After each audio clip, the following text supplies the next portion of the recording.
Hello and welcome back. My name is Jack B, and as always, thank you for viewing my video.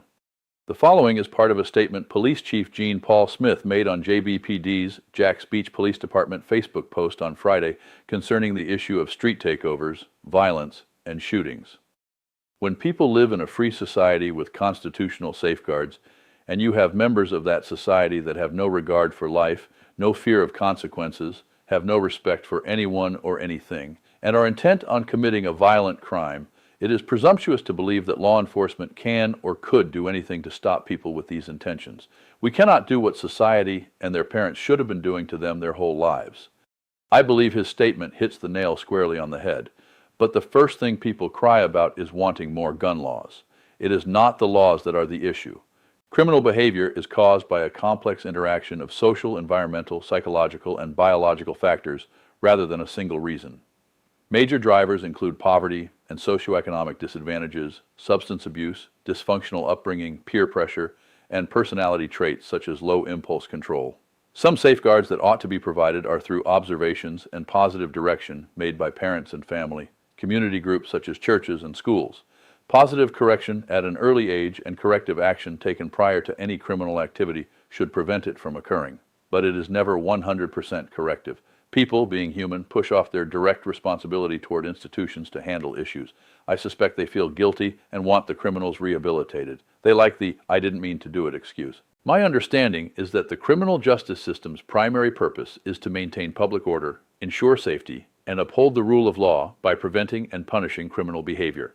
It achieves this by enforcing laws, delivering justice through fair trials, and providing justice for victims. In my layman's opinion, the criminal justice system is not obligated to provide rehabilitation to criminals.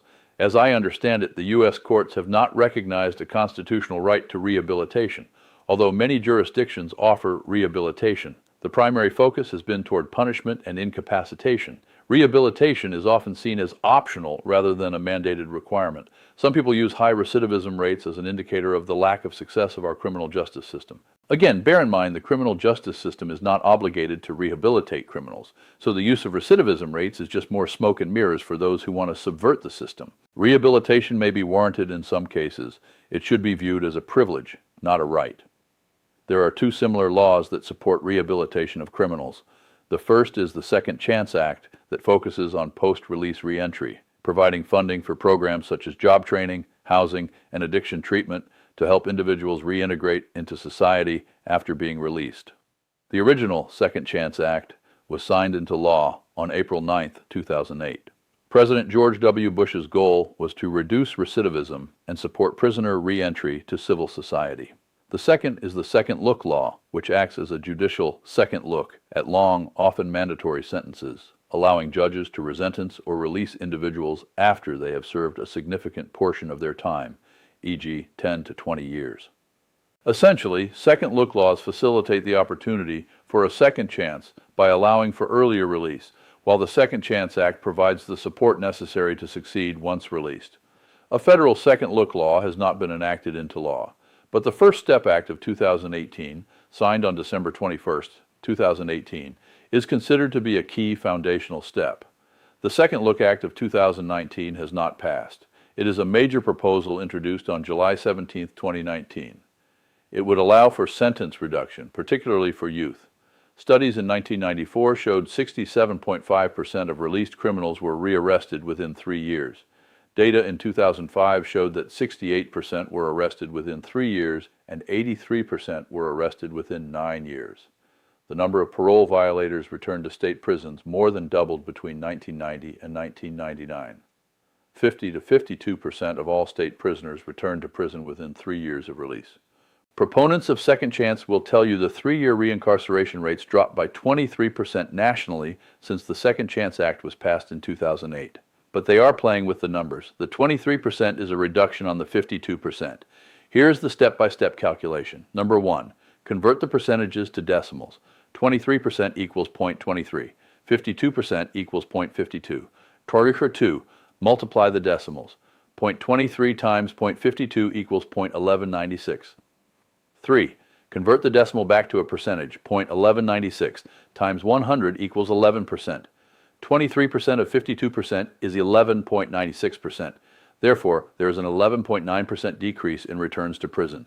It appears all the focus is on taking care of the criminal while the victim is left on the side of the sympathy road. The criminal justice system also has an obligation to the victim. The system ought to protect, support, and provide rights to victims through the legal process, ensuring they are treated with dignity and fairness. It should provide access to information, allow victim impact statements and proceedings, ensure safety from the accused, facilitate restitution for losses, and minimize secondary victimization. Secondary victimization, or double victimization, refers to the additional trauma and harm a crime victim experience. This is not necessarily from the perpetrator, but from the negative, insensitive, or victim-blaming reactions of society, law enforcement, and the justice system. This often involves re-traumatizing experiences such as having their story doubted, facing inappropriate questioning, or feeling ignored, which compound the original trauma, or being subjected to the second chance and the second look laws. Criminals first, victims last. For victims, second chance and the second look laws can be a complex reliving of the trauma and terrible experiences. Proponents of second chance laws will say some victims may feel enhanced safety through reduced reoffending rates.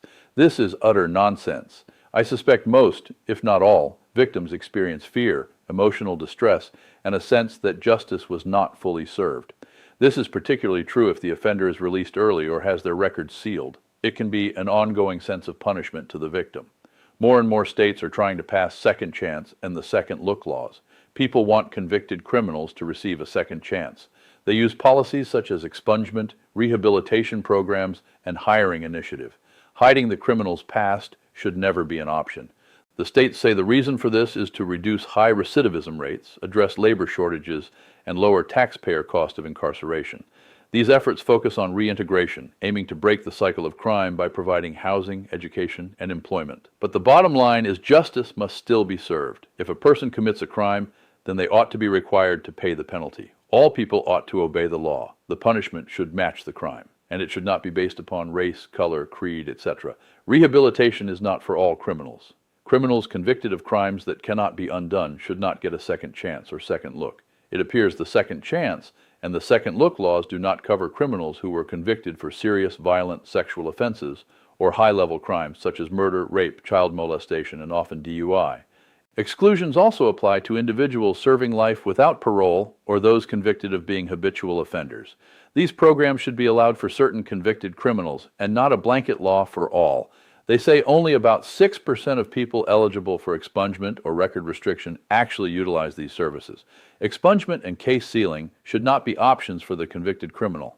While evidence indicates that comprehensive reentry services are effective in reducing reincarceration, the overall success of second chance and the second look laws is not indicated. The programs provide critical employment, housing, and rehabilitation services, successfully aiding reintegration for the desiring formerly convicted criminal. The laws also force employers to hire convicted criminals over law-abiding citizens.